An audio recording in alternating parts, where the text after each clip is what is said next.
Hello, gorgeous soul, and welcome to this epic podcast. This is a place where you are encouraged and you have absolute freaking permission to unapologetically go after all of your dreams, all of your visions, all of your things on your vision board, like everything that your heart desires. I'm your host, Angharad, the High Vibe Babe, and I believe that we're all in this life to expand and experience our wildest dreams. If one of us can have it, then we all can. So that is the aim of this podcast. Each week I'll either be going solo or have guests with the aim to inspire, uplift you and give you the tools for you to live your most epic AF life and business possible. You can find me on Instagram with the handle @HighVibeBabe. Now let's get into today's episode. Hey babes, Angharad here, High Vibe Babe. I am so freaking excited today to be announcing a very special guest. This is Inez Bye, a health coach, a mindset mentor, and podcast host of the Peaceful Body podcast. Having struggled for years trying to shrink her body, that led her to eating disorders and other mental health issues, Inez eventually realized that her results she desired came from within. This led her to start her mindset and soul exploration. Since then, Inez has been actively breaking away from the diet culture, paving the way for her clients to be empowered and liberated regardless of their body shape. Inez uncovers beliefs that are holding her clients back so that they let go of anxiety and fear and live a life more in flow and peace. Inez offers one-on-one mentoring plus a variety of one-of-a-kind programs and courses on body image, mindset, healthy relationships with food, and more. I know you're going to enjoy this one. Welcome to the podcast, Inez. Hello, I'm so happy to be here. Yay, thank you for being here. Would you mind introducing everyone to, how does that work? Introducing yourself to everyone outside the professional bio, like who you are, how you've got here, like what is your story? I love it. Yes, I'll announce who I am. Here I am. Here I am, world, ready to see me or ready to listen to me. So my name is Inez Bye. I am an online coach that has my fingers in a few different pies, which I'm sure we'll talk about.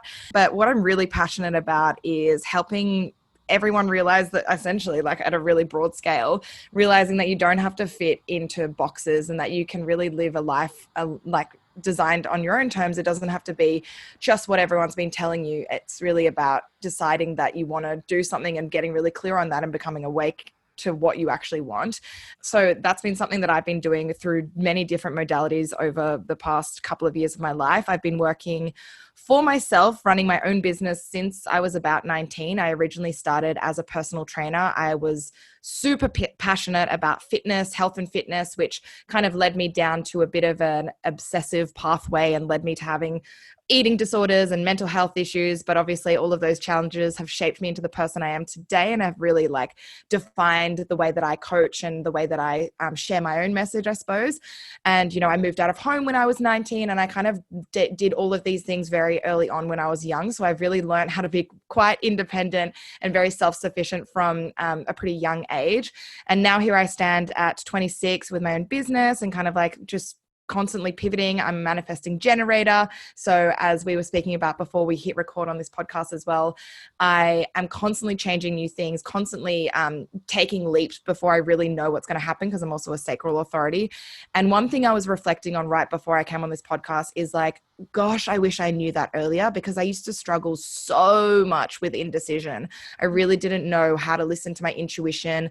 I didn't know what to do with all of these like nudges. Like I used to get so many ideas and thoughts and feelings and whatever, but I didn't trust myself, so I didn't listen to them. And I always really sought out external validation or, you know, the advice from my parents or whatever, which is fine to get advice, but I placed all of my self-worth and all of my action and all of my energy on everyone outside of me. And so I just ended up doing a lot of things that I should, which as we know, as a manifesting generator, just leads to you being really exhausted and overwhelmed and all of those things. So that's all to say, what I'm really committed to at the moment is constantly listening to my intuition, and whether that be through food and exercise, but also with my mindset and relationships and also the way that I run my business. Like for me to try to explain how I run things can sometimes feel a little bit like it's almost impossible for me to do that because the way that I run things is so intuitive, but it's definitely what I instill with all of my clients so that they also feel empowered to make their own choices. God, I love that. And we can definitely, just from speaking with you and your business and the small part of your journey, it's like straight up managing. Yeah, of course. Like, what a beautiful example of a managing, and like just doing so many things. But like, honestly, you get to master so many things too as being a managing, which is just like the absolute tits, and learning about the shoulds and driving everything intuitively. Like, I'm just right up my alley. Of course, we all know this at this point, which is just, I'm like, I'm here for it. Love this conversation. So do you want to tell us, I would love to open the can of worms in regards to, like, because you're the expert in this area, in regards to like body image and food relationships. Like, just please download all of your epic advice and skills and knowledge, and just all, like, the things that you have worked through with your clients and yourself, and just please share your wisdom with us. Yes, I'm so here for this. This is basically like my life's work, I feel, up until this point. And then I'm kind of pivoting a lot at the moment, so we can talk about that too. But relationship with food and body image. I mean, what woman really hasn't dealt with issues around their body or with their food or dieting, exercising for punishment? Like, I feel like we have all experienced that, or we've heard women around us talking about it. And the sad thing about it is that it really becomes such a normal talking point. And especially, it started so early for me when I was at school, 14 or 15 years old. We were all talking about how we could get shredded for formal, or how we could lose weight, or, drinking Coke Zero instead of actually eating. And it was so normal when I grew up with that. And it was so in magazines and everything like that, that I didn't even stop to question, is this something that actually makes me feel very, very good? It was just something that I did because I thought that was the only way to survive. And we know as humans that we always want to fit in. We always want to follow the crowd, because heaven forbid, if we do something outside of what the crowd is doing, then we are going to be exiled. And, that is the worst thing in the world, especially to like our very primitive brains, especially when you're 15 years old and you're not very self-aware or developed. And I have always been a very anxious person, or a very like someone that kind of questions themselves. And I've always been very like aware of people around me and aware of how I am acting in space. Like, I'm not someone that I do a lot more now, but I remember very vividly as a child always being very aware of my actions and the way that people were responding with me and how I was talking back to them. So you can imagine, if I'm thinking about all of these things at one given point and having no outlet and no kind of way to make myself feel very grounded, it's really stopping me from actually showing up as my authentic self. So I think for me, food was a really easy way that I could have some level of control to make sure that my body fit the mold, and to kind of give me a way of being like, well, at least if I have this body, or if I do this diet, or if I exercise this way, then people have to accept me, right? They have to invite me to the parties. I've got to be popular somehow, because I didn't know what else to do. I didn't know how else to cope. We're not taught at school how to deal with your emotions, or how to even listen to your body, or how to have proper communication, or whatever life skills that we miss out at school. So this kind of really led to me developing an eating disorder, essentially. So for those people who sometimes just going on a diet can be enough, depending on like your genetics and your environment, and a few other factors at play to set you off into an eating disorder. And eating disorders is not just anorexia, which is where, you're like, you lose a lot of weight and you're very, very skinny. Eating disorders can be like a multiple different restriction around food, or the way that you approach food, or warped perceptions in how you eat or how you perceive your body. Binge eating disorder is another one, bulimia. Like, there are a lot of different eating disorders. And the reason why I want to share that is because so often we think that an eating disorder is just one really thin person. And certainly that is like a stereotype of eating disorders, but it's so much bigger than that. And I really feel like, because we have this like stereotype of what eating disorders looks like, it stops other people who may be struggling with their relationship with food, or their relationship with their body, from actually recognizing, oh, this is something that I can go and get help for. So that's something that I'm really like committed to showing on my own Instagram or my own social media platform, so that people feel really empowered to get help. But yeah, basically I found myself in a pattern of restriction and binge eating, all very much in secret. I never told anyone. I just kind of really felt like I was not coping well. And so therefore, to admit to someone that I was like secretly binge eating on the weekends or whatever like that was also like a total crime against being socially accepted. So, and I kind of mask this with my like obsession with fitness as well, right? Of like, oh, well, it's healthy and I'm doing well during the week and I'll eat healthy. I'll get back on the bandwagon tomorrow, and always saying to myself that I would do better next time, and I was not good enough the way that I was, and really getting stuck in that pattern of getting annoyed at myself or really beating myself up every time I would eat something that wasn't quote unquote good. And then maybe having a few days where I was eating like really, really good or whatever it was. And the really warped thing, and I feel like going through this whole eating disorder, I guess, journey, now as I stand here reflecting on it as a 26-year-old, you know, I would say that I've been fully recovered for like 3 or 4 years, probably 3 or 4 years. Yeah, about that. Wow. It's so interesting because when what you believe is really what you see, right? So when I look at photos of me when I was like 20 in the thick of my eating disorder, I'm like so freaking skinny and so like I look tired, I look malnutritioned, I look like tiny, right?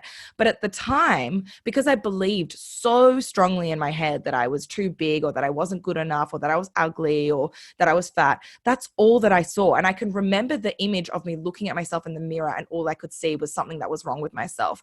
And so that is kind of what set me on this whole catalyst of a mindset journey, and knowing really that it starts within ourselves, because I tried for so long to get the body that I wanted, and then I thought I would be happy. But eventually I just got to this point where I was so overwhelmed, so tired, so freaking hungry that I was like, this can't be it, right?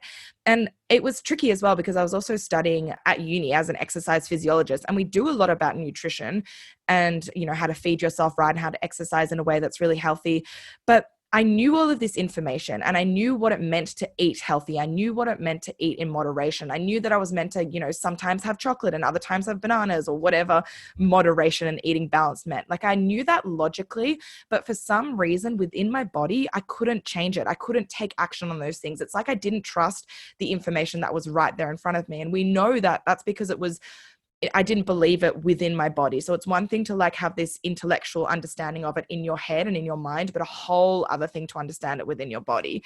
So after going through all of these diets, trying all of these exercise plans, getting really tired and burnt out, I was like, right, maybe I'll try another kind of approach. And so then I started working on my beliefs around food, and I started asking myself, well, how would I act if I was already in my dream body? You know, how would I eat if I was already happy in the body that I had? How would I dress myself if I was already accepting of my body? And that is a really pivotal moment for me. Like I actually really distinctly remember journaling about this in, I live in Sydney. I was actually on a beach in Sydney and I was journaling about it, and it just like literally my mind exploded. I was like, whoa, like if I already accepted my body, I would, you know, eat, but I wouldn't binge eat. I would still go out for burgers, but I'd probably leave some food on the plate. And it really gave me a new framework for how I would approach food. And it also showed me how to be more intuitive with food as well, because I always understood that you were meant to listen to your body, but I was trying to put my body into a box of the diets that I had read online or seen in magazines or whatever, and thinking like, but this is what I should be eating. And I never actually gave myself space to listen to what my body was actually trying to tell me. So then I went through this whole process of starting to eat intuitively. And something I always talk about with my clients is when you let go of dieting for the first time, and you've been dieting, you know, most of my clients have been dieting for like 10 years, like years and years and years, on and off. And so when you first let go of dieting, you do go through this phase of like a bit of a honeymoon phase where you just eat all of the food in front of you. You're really excited about what you're eating. You're just like, oh my God, food is amazing. And I can't believe I get to eat all of this food. And you have this kind of like insatiable hunger.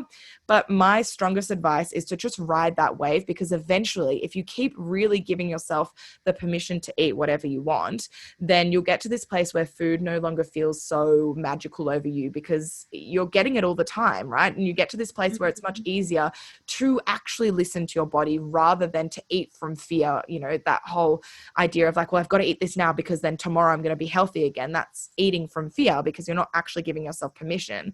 But if you really embody the idea of like, well, if I get to eat this food today and the next day and the next day and forevermore, then it becomes much easier to listen to what your body's trying to tell you rather than just eating from a place of fear. So for me, like that journey has been so incredible in so many ways, because healing my relationship with food has really been the catalyst to healing so many other areas in my life. And I really use that whole journey as a metaphor for the rest of my life. And it's seeped into my relationship with others, my relationship with money, my relationship to my mental health, like just going through that journey and really understanding how much power we have in terms of uncovering beliefs and changing them and acting as if has just been incredibly expansive for so many areas of my life. And I always talk about how your relationship relationship with food is really a mirror for the rest of your life.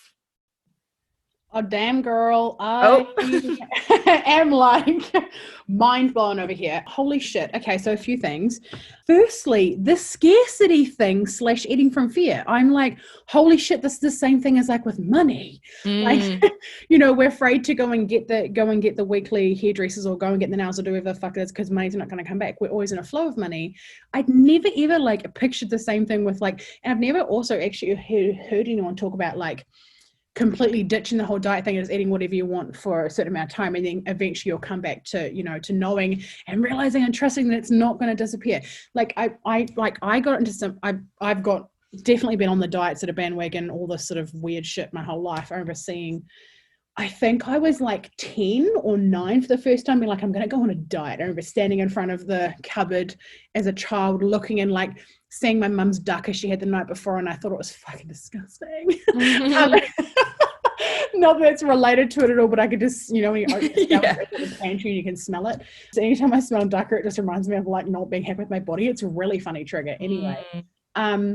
But yeah, the whole undieting thing is just like, wow, this is just such a mind-blowing moment for me, where I'm just like, oh wow, yeah, of course there's other ways. And of course it's like a scarcity fear thing. That's what I was going to say about the habit thing. Like, I remember my husband and I got into a really bad, come to speak for myself, used to get into like a really bad pattern where you go grocery shopping, and because we used to be farming, we used to go grocery shopping like every month or every 6 weeks. Like, it was a really long time because I used to grow a lot of fruit and veggies and stuff, so we were like pretty good and had a whole lot of meat, so it was just like the basic pantry stuff and all the other things. But that week, within that first week, I would have eaten all of the fucking treat food, all the chocolate biscuits, all of the chocolate, all of the whatever the things I had bought for the whole 6 weeks. I didn't eat it all in the first week because I'm like, I don't want my husband to eat it, or I don't want it to disappear, or I don't want to, like, do you know what I mean? It's like this whole like, I have to eat it now because it's going to disappear. So the whole fear of it disappearing thing is like legit. I'm like, yeah, that is literally fucking it. Yeah, totally. And I like literally run a course called Abundance, which is about that, exactly what we're talking about with like your relationship with money is the same as your relationship with food. Because if you really like, it's with money, right? If you know that money is coming back to you all the time and you know that there's always enough, it's less of this rush to either spend it or to save it. Like, you're able to sit in the middle so much more. And that's the same with food, of like, if you know that you could. And the thing is that food is like so accessible to us, which can be a bit of a catch-22, but like so often we think, if I go out for this burger and chips, this is my only moment to do it. Like, this, I've got to eat it all and I'm never going to go back and get it again. But it's so not true. It's just a belief in a box that we put ourselves in. Like, you could literally go back the next morning for the burger and chips if you really wanted to, but it's just you giving yourself the permission. And it's the same thing with money, of like, you can go and get go and buy whatever it is that you want. You don't have to buy it all in that one moment and then think, oh, well, I'll wait till my next paycheck or whatever it is. Like, that's why I always say, like, your relationship with food is such a mirror for so many areas in your life. And a lot of the time I hear people say like, but if I do give myself like permission to eat whatever I want, then like, won't I just always eat like, treat foods or pizza or like, I don't know, whatever foods that you feel like you would binge on. And it's like, well, yeah, but I assume like in the first week of you eating all of those treat foods, after that, you probably felt like, okay, I really want to eat like some vegetables or a home cooked meal, or, you know what I mean? Like, you kind of get sick of it, but we keep ourselves stuck in the cycle by eating the treat foods and then beating ourselves up about it and trying to compensate for it afterwards. So my biggest thing is, firstly, whenever you go for like a weekend away, for example, and you eat lots of food out and it's like fried food or, it's just not home cooked food, whenever you come back from that weekend away, you always feel like vegetables again. You always feel like fresh food. You always feel like eating a little bit lighter, right? That happens really, really naturally. And if you beat yourself up every time you eat something that's a little bit heavier or when you feel a bit fuller, you're signaling to your body that it's like going back into that restriction again. You're signaling to your body that every single time you eat something bad, you have to make up for it, which is just not true, but you keep yourself stuck in that scarcity pattern. Yeah, you're 100% correct. Yeah, literally. I've heard of all these pieces separately, but I've never heard, like when you're just like, oh my God, that's so mind blowing. Of course, it's all fucking put together and just like, what? Holy shit. Yes. I feel like for me, it's something that I have seen within my own life. And I guess it's like such a, like what I was saying right at the start, like being able to link all of those things together is something that I feel like is a little superpower of mine. Yeah. And I feel like that's quite Manny Jen, right? Kind of like filling in the gaps and seeing things where you don't normally see them. Yes, legit. Definitely. Yeah, you guys. Yeah, I mean, wow, how perfect is that you can master all the areas and then bring it all together and then teach people about your shortcuts? Like, that is literally like the best business model ever for a manager. So, yes, here for it. You and me both. I'm obsessed with it. Definitely obsessed. So, you mentioned a little bit earlier, and we were talking about it before as well, about your anxiety. So, do you want to speak a little bit about your journey with anxiety and how this is related to into your whole story and to everything you've accomplished and achieved even now as well?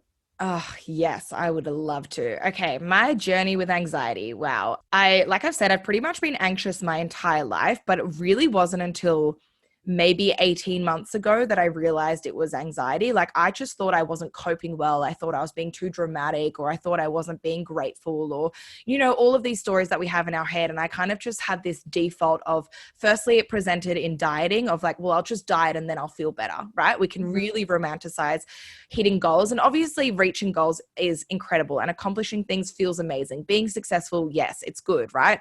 But I was really placing all of my self-worth and romanticizing, okay, well, once I get this dream body, then I will never feel anxious anymore. Like my dream body will somehow solve it, is what I thought in my head. And we do this all the time. Like, oh, if I hit this income goal, then I will never be anxious again. If I have this lover, then I'll never be anxious again. And so for a long time, I disregarded those feelings that I had because I thought it was just because I wasn't at my dream body yet. And so what happened is when I healed my relationship with food and I wasn't binge eating anymore, and I really don't, like, I emotionally eat maybe like hardly ever now, right? I love food, but I don't think about it that often. I'm just chill and I'm intuitive and I listen to my body, right? So because I didn't have that vice of food anymore, and I also didn't have this kind of like goal of like, I'll only be happy when, like I really stripped myself away from that, and it felt really good. But then I was hit with this like wave of emotions that I had obviously been like hiding behind with this food and body issues. And it really hit me hard. I can remember it so distinctly. And I just remember like messaging my friends and being like, I started to feel really tired, really blocked. I felt like nothing was working. I felt like I was doing these huge days of work. Like I felt like I was waking up at 8 o'clock and finishing work at like 7 p.m., working all day, but not getting anywhere, getting really overwhelmed. Really small things would happen to me. Like I would, I don't know, accidentally spill a cup of water and I'd have like a meltdown about it for the rest of the day. Or, if my parents said something to me that I didn't really like, that came off the wrong way, I would have these huge like arguments with them, or I just found it really hard to like communicate. And I was just like really stressed out all the time. And one of my friends actually said to me like, hey, like, very kindly, hey, like maybe you should go see my psychologist. And I was like, oh, do you think so? Like, I didn't really like register that there was like I knew that there was something wrong with me, but again, I was kind of just like, I'm just not coping well. And so she recommended that I go and see her psychologist. And I remember like when I went to go see the psychologist, she just looked at me and she was like, you're really anxious, but it's okay because there's something that we can do about it. And I literally was like, oh, I just didn't know, because I'd never kind of spoken or opened up to anyone about it before. And I was meditating and doing all of the things and trying to manage everything. And, I was trying to do all the right things. But I think this is where having a psychologist or a coach which is what I invested in also later on, is so helpful, because you can only do so much by yourself. You can only really lead yourself to where you have been. So how am I meant to know how to heal my anxiety if I don't even recognize that that's a pattern that I'm caught into? So I started working with this psychologist, and then I also hired a mindset mentor, which honestly just changed my life. So this was only like a year ago, right? And that just like changed my entire life. I started to be able to rest again. I started to sleep better. I started to be more creative. I started to have better relationships, be able to communicate more. All of these really incredible things that just like, yeah, totally changed my life. And it's something that I think for me, I'll always be more on the anxious side in the sense that like sometimes if left unmanaged, or I'm really busy, or I'm really overwhelmed, I can very quickly jump to the worst possible conclusions. Like that's when my anxiety flares up. Like I'm like, oh my God, this person hates me, or something bad's going to happen, or I'm going to get a huge bill, or whatever it is. But now what I'm really good at doing is recognizing, oh, that's a belief. Do I want to believe that? Do I actually want to give energy to that? And bringing myself back down to earth, back down to what is actually real. Like what are the true facts in this moment? And I'm in this point where I'm like so much more self-aware and so much more, I don't know, I guess just like grounded would be the word for me. And it feels so amazing to just be able to walk through this world, not feeling so tense and anxious about every single thing that's going to be happening. And so for me, where I really see how that's played out in terms of my clients is like, especially this year with, you know, the whole pandemic hitting and everyone like having to completely flip over their lives into a way that we never have before. I found a lot of my clients, then their issues with food and body really naturally melted away because they were like, whoa, this isn't actually that important when I'm like losing my job, or I have to move back home, or I have to figure out visa, or whatever thing was stressing them out. And very organically and very quickly, my business just pivoted into this mindset. And I was already doing a lot of mindset work, as you can imagine, with your beliefs around food and body image and that kind of thing. But very quickly, everyone just wanted help to manage like the uncertainty and their own anxiety and how they can like make sure that they cope with all of this change the best way possible. And so again, it was one of those things where like logically everyone knows that we should take care of ourselves, or we should have a self-care routine, or we need to prioritize ourselves, or whatever it is. But how do we actually embody that? And so that's where I've always found my skill is, and like being able to see, okay, this is what you know, but here is how you can actually really integrate it into your own life. And that's really been the missing link between what I find, like, because obviously I've worked with a psychologist and a therapist, and then working with a mindset coach really was the missing link. So the way that I always describe my coaching is like that glue between what you know and how to actually be able to believe that it's for you as well, and to be able to really implement it as a part of your life. Mm-hmm. God, I love this so much. I'm digging this conversation so significantly. I would love to know, like, where is your business heading then? Because I'm all about the pivots. I'm all about the rebrands and like here to change. Like, obviously, as manifesto many gens, like we're changing our businesses quite significantly, quite frequently. So, where is your business heading? Like, what is Sacred really drawing you to? Like, what's the big things, little things? Like, where is it drawing you to? Good question. So, obviously this year we have had, you know, gym closures, and everyone's just like so different in the way that they're approaching health and fitness. And so I feel like really naturally, I just, like I was saying, I had a lot of my clients who were doing fitness coaching kind of come out of my life. And I had a lot more clients come into my life that were like, I just need help with, you know, learning what my intuition is, or knowing how to make better decisions or communicate more. And I'm especially interested in having better relationships at the moment, which is something I haven't spoken about yet. But this year as well, I've been going through so much in terms of having more secure attachment. So if you know the attachment theory, that's something that I've been obsessively researching this year as well, and really helping people to feel more secure in their relationships. Because obviously you can imagine that if you're anxious in relationships, that can make you turn up as a totally different person than what you actually truly are on the inside, because you don't feel safe to do so. So that's been a huge part of my business over the past year. Especially I work with a lot of women that are either, you know, dating, and they want to make sure that they call in someone, and I wouldn't call myself like a dating coach specifically, but I'm at all, but it's more just like, how do you show up authentically? And instead of going out to find someone, being yourself so much so that people become drawn to you. That's been something I've been working on a lot behind the scenes with my one-on-one clients. But then in terms of like group coaching or the programs that I've been offering and that I look to offer in the future, it's really about, like what I said, being able to uncover beliefs that are holding you back. And the really tricky thing, and I talk about this all the time on my podcast as well, and you'll know this as well, Angharad, that beliefs are not, that you don't walk around thinking, I believe this about myself, or like, I believe that I am anxious, or I believe that I, you know, can't have this good relationship, or whatever it is. You literally just think that in your head, right? And so to try and uncover that by yourself is really difficult. Like I would say it's almost impossible, because it's so deep in your subconscious. So what I'm really passionate about is helping individuals really to uncover those beliefs and then rewrite their own beliefs, so that they can stop living on autopilot and just assuming that everything that they have or everything that they think is true, and let go of things that don't serve them anymore, let go of past traumas, and really take their mental health seriously, take their mindset seriously. Because when you do, you can create so much more. Like, you don't have to feel unsatisfied all the time. You don't have to do things just because that's what you're meant to be doing. You can honestly do anything that you want to do.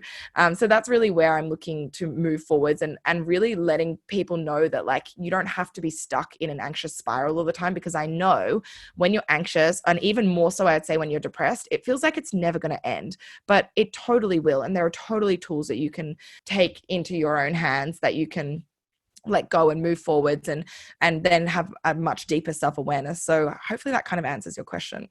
Yeah, I love that. And I love that you touched on the depression thing too, because like for me, with my experience, I've only had anxiety with depression. I've never had anxiety without it. So for me, it's like this whole wrapped up in one thing. And I even remember the extent where the beginning of this year, 2020, I started to feel some anxiety. And you know how you like attach identities and attach like this means this to your feelings? Yeah, well, I started feeling some anxiety and I was like, oh my God, this means I'm depressed. Oh my God, this means my life is fucked. Oh my God, my business is going to fall over. Oh my God, this is all just like, it was just like a big shit ball for like half an hour. And then I was like, oh, wait, hold on, Angharad. And then I obviously messaged my mentor and my coach, like honestly, all the things, obviously have the support. And it was a beautiful thing to then go and do, which then I realized as soon as I started talking about it, like, this is just a memory of the past. This is just, it doesn't mean that I'm completely relapsing and I'm whatever. Not that it would be a relapse anyway, but like, it's, you know, when we feel the thing, I've learned a lot about emotional intelligence over the last couple of years and have really integrated into my life. And like, you know, just because we're feeling a feeling, it doesn't mean anything about us. And I think that is when, like for me, I would go an emotional eat, or I would then go and lash out at someone, or I would then go and like want to watch Netflix the next 3 days or whatever it is, just because I had this trigger attached to an emotion. Yeah. I mean, and that's the thing, like, firstly, so often, especially as women, we feel like we need to be dealing with those emotions on our own instead of having the support around us. Like, I talk to women every single day and they're like, I don't know, like how I used to be. I'm just not coping, but I'll figure it out. I'll do it on my own. And it's like, you make it so much harder for yourself. Like, there is absolutely, like, having support does not mean that you're like taking the easy route at all. It actually takes a lot of courage and respect for yourself to have the right support, so that when something does come up, or when you do have a breakdown or a trigger, you can lean on that support rather than waiting for things to get worse or to go really bad or something like that. And then secondly, like, getting to know your emotions and being able to be like, okay, I'm experiencing anxiety. Like, just because I'm having this right now, it doesn't mean anything. Like, I love that as well. And being able to really, like, that whole emotional intelligence piece is being able to decide, okay, well, if I'm experiencing anxiety, is that something that I want to give attention to? Is there something potentially there that I actually do need to look at? Like, especially as a Manny Jen, it's like, okay, well, what am I doing right now that doesn't light me up? Because that's normally when I start to feel really anxious or, you know, frustrated. It's normally coming because I'm saying yes to something that doesn't really serve me anymore. So sometimes it's there for a reason, but other times it's not. And it's just about not letting it take away your power and knowing that, you know, you can be anxious, but you can still be successful. You can be frustrated, but still be like grateful about something. Like, multiple realities truly can exist at one time. God, I love that. And I really speak to that being a parallel for this year. I moved through some like the biggest, deepest, darkest nights of the soul this year, like in the middle of this year, when I was hitting my 100, like huge milestones within my business. I like nearly 100K months and like hitting six figures and multiple six figures. This was amongst dealing with like sexual trauma and anxiety and emotional eating and like real deep shit. It doesn't like, and what I learned through that time and what I always talk about now, like in my group coaching programs with my clients, is that just because you're feeling emotions that feel bad, right? That emotions aren't bad. Some of them just feel bad. Just because we're experiencing those, it doesn't mean that we aren't worthy. It doesn't mean that we can't multiple at the same time be having like massive results within our lives and within our businesses, because they can exist all at the same time. It's only a story. It's only a belief that everything has to be perfect for it to be going well. That is so freaking true. Like, it never works out the way that we expect, right? Never, ever, ever. So it's just like, let go of making it mean something about how it's going to flesh out in your life and just allow what's meant to happen, because it's going to unfold. Like, I always have to remind myself, like, things are going to unfold the way that they're meant to. You can either resist it and get really stressed about things, or you can just follow that sacral feeling and just like, especially for me, like really learning that like I don't need to know exactly how the pathway is going to look. God, that's been so freeing, but it also is still like such a leap of faith as well. But I'm so inspired by you constantly. Like, it's so cool to hear behind the scenes, and like so impressed to hear everything that you've moved through, and also experiencing all of this success. Like, oh, you're such an inspiration, Angharad. Thank you so much. And I'm literally about to just drop all the love on YouTube, because like this has been the most epic conversation, and I just like so many mind-blowing moments, but also like just so fucking here for all of this, for support, for the work you're doing in the world, for who you are, and like normalizing mental health and getting fucking support, and that anxiety is just a feeling, but we can utilize skills and reach out and do things. Like, honestly, just everything that you do, I'm just like, fuck yes, the world needs this so much. So I honestly just want to thank you from the bottom of my heart for like doing this work and for being here and sharing yourself. And can you please share how people can get in contact with you on the socials and all the places people can come and find out more about you and come and connect with you more? Thank you so much for those kind words. I so appreciate that. And yes, I am all over Instagram. So Inez Bye is my handle. I also have a podcast called the Peaceful Body Podcast. Where else am I? That's pretty much it. I think I think that's all I'm at. But come and hang out with me on Instagram and you'll find out all of the details there.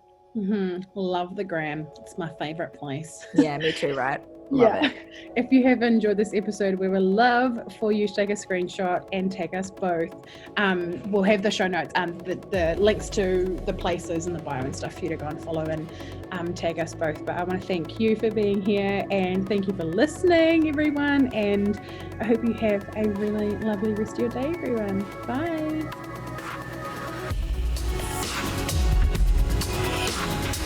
If you have enjoyed this episode, I would adore if you would screenshot it, chuck it up on your stories with your favorite takeaway moment, and tag me at Hi Bye Babe on Instagram so that more people can see this and get this content and get this message out there to really shape and change and impact other people's lives.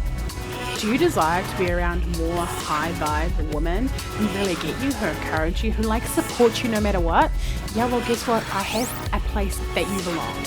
It is called High Vibe Babes Community. It is a free Facebook group, and I would love to have you in there. There are so many free trainings and epicness in this group, so please get your booty in there. It would mean the world if you would subscribe to this podcast, do the reviews, the rating, the stars, all of the things. Thank you so much for being here. I cannot wait to chat with you on the next episode. I'm sending you all of the vibes and all of the love. Over and out from Angharad, the High Vibe Babe.